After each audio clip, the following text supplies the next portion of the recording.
Assalamualaikum warahmatullahi wabarakatuh. Perkenalkan kami dari kelompok 6 yang beranggotakan saya Azhara Firdausy Salma dengan NIM 203054 dan rekan saya Intan Afrilia Sari dengan NIM 203114 yang kali ini akan mempresentasikan sebuah video pembelajaran mengenai identifikasi, asesmen, program layanan, dan intervensi anak tunadaksa. Mari langsung masuk ke pembahasan yang pertama, yaitu mengenai konsep identifikasi dan asesmen anak tunadaksa. Nah, di sini yang perlu kita ketahui adalah apa itu identifikasi dan asesmen bagi anak tunadaksa. Yang pertama, identifikasi merupakan proses screening awal atau proses kenali anak-anak tunadaksa berdasarkan karakteristik yang tampak pada diri mereka. Nah, selanjutnya, setelah proses identifikasi ini dilaksanakan pula proses asesmen, yaitu berupa kegiatan untuk melihat hambatan apa yang ada pada diri anak, kemudian mengapa hambatan itu terjadi, dan potensi apa yang ada dalam diri anak yang kemudian digunakan untuk menyusun program pembelajaran yang sesuai bagi anak. Nah, asesmen ini merupakan kegiatan yang lebih dalam atau lebih rinci kegiatannya dibanding dengan proses identifikasi. Selanjutnya kita masuk ke pembahasan yang kedua, yaitu mengenai arah dan tujuan identifikasi dan asesmen bagi anak tunadaksa. Nah, tujuan dari asesmen itu sendiri adalah untuk mengenal dan memahami anak tunadaksa mengenai kemampuan dan ketidakmampuan anak dari segi fisik dan lingkungan. Sedangkan arah atau kegunaan asesmen bagi anak tunadaksa itu menurut John Sylvia adalah yang pertama untuk screening, kemudian untuk klasifikasi dan penempatan anak, yang ketiga untuk perencanaan program pembelajaran anak, yang keempat adalah untuk evaluasi program pembelajaran, dan yang kelima adalah untuk asesmen kemajuan individual anak. Selanjutnya kita masuk ke pembahasan yang ketiga, yaitu mengenai teknik pelaksanaan identifikasi dan asesmen anak tunadaksa. Nah, menurut Yunawir Yusuf, ada dua bentuk metode yang digunakan dalam proses identifikasi dan asesmen anak tunadaksa. Yang pertama ada metode observasi dan yang kedua adalah metode tes. Pertama ada metode observasi. Metode observasi ini bukan hanya sekedar kegiatan berkunjung, melihat, atau menonton kegiatan anak. Lebih kompleks dari itu, kegiatan observasi ini merupakan kegiatan untuk mengamati dan mencatat informasi yang diperoleh dari proses pengamatan yang dilakukan tadi. Nah, di sini ada dua bentuk pengamatan. Yang pertama ada pengamatan terlibat. Nah, pengamatan terlibat atau observasi partisipasi ini merupakan kegiatan di mana kita ikut bersama anak dalam melakukan kegiatannya. Nah, kunci dari proses pengamatan terlibat ini adalah jangan sampai anak tunadaksa mengamati atau tahu bahwa kita sedang mengamati mereka. Jadi, diharapkan hasil yang kita inginkan itu lebih natural, sikap anak lebih natural. Kemudian ada pengamatan sistematis. Pengamatan sistematis ini digunakan untuk mencari data tentang kemampuan anak, baik itu kepribadian maupun keseimbangan sosialnya. Nah, selanjutnya ada metode wawancara, yaitu metode yang digunakan untuk mengasesmen di mana kita mendapatkan keterangan atau pendirian secara lisan dari sasaran atau dari narasumber secara langsung. Nah, narasumber itu dapat dari anak sendiri, dari orang tua, maupun dari guru. Nah, yang terakhir ada metode tes. Tujuan dari tes ini adalah untuk mendapatkan data atau informasi yang kemudian akan dianalisis secara intensif terhadap latar belakang keadaan atau gejala, agar dapat digunakan sebagai pedoman usaha, penyembuhan, atau terapi, maupun menyusun program pembelajaran untuk anak tunadaksa itu sendiri.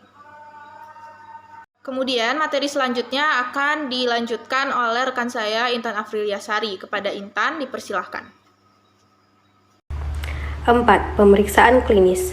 Macam proses pemeriksaan. A. Pemeriksaan kepala dan leher, meliputi pemeriksaan pada mata, telinga, wajah, hidung, mulut, leher. Apabila ukuran tidak sesuai dengan anak normal, maka termasuk cacat.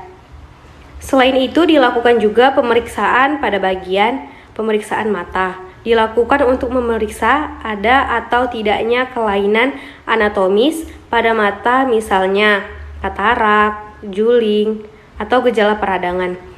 Pemeriksaan telinga dilakukan untuk mengetahui ada atau tidaknya kelainan anatomis pada telinga. Pemeriksaan wajah untuk mengetahui apakah ada kelainan fisik atau tidak, seperti wajah yang kurang simetris pada bagian mata, pipi, mulut, dan dahi. Pemeriksaan pada leher dimulai dengan cara melakukan inspeksi bentuk leher, apakah terdapat bentuk yang khas atau tidak. B. Pemeriksaan tulang belakang dan organ gerak.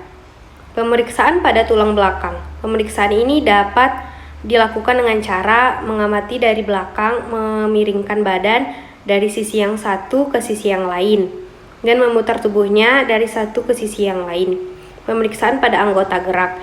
Yang diperiksa adalah kelainan, bentuk dari struktur, serta kelengkapan anggota gerak baik yang atas maupun yang bawah. D. Jenis-jenis asesmen untuk anak tunadaksa. Asesmen pendidikan ada 5 aspek.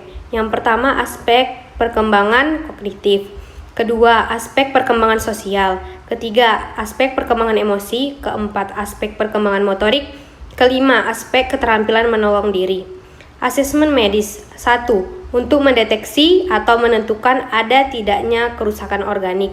Kedua, untuk menilai kondisi badan anak dengan maksud untuk mengidentifikasi faktor-faktor yang dapat mempengaruhi potensi perkembangan anak dan kemampuan belajarnya. Asesmen sosiokultural dimaksudkan untuk memperoleh informasi tentang kehidupan keluarga dengan tujuan utama untuk mengidentifikasi faktor-faktor lingkungan, keluarga, sekolah, maupun masyarakat, dan pengaruh terhadap perilaku dan perkembangan anak. Asesmen psikologis terutama dilakukan untuk memperoleh informasi yang terkait dengan kemampuan mental atau kognitif anak dan penampilannya dibandingkan dengan standar normatif yang telah diterapkan. Tujuan dilakukan asesmen psikologis yaitu untuk mengukur kemampuan inteligensi dan faktor-faktor lain dari kepribadian anak serta untuk menentukan gaya belajar anak. E. Instrumen cara penafsiran hasil dan prosedur tes untuk anak tunadaksa.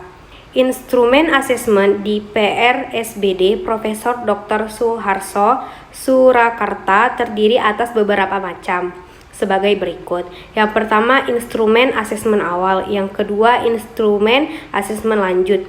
Yang ketiga, instrumen asesmen khusus. Keempat, instrumen hasil diagnos. Yang kelima, instrumen monitoring kemajuan anak. Yang keenam, instrumen evaluasi hasil rehabilitasi.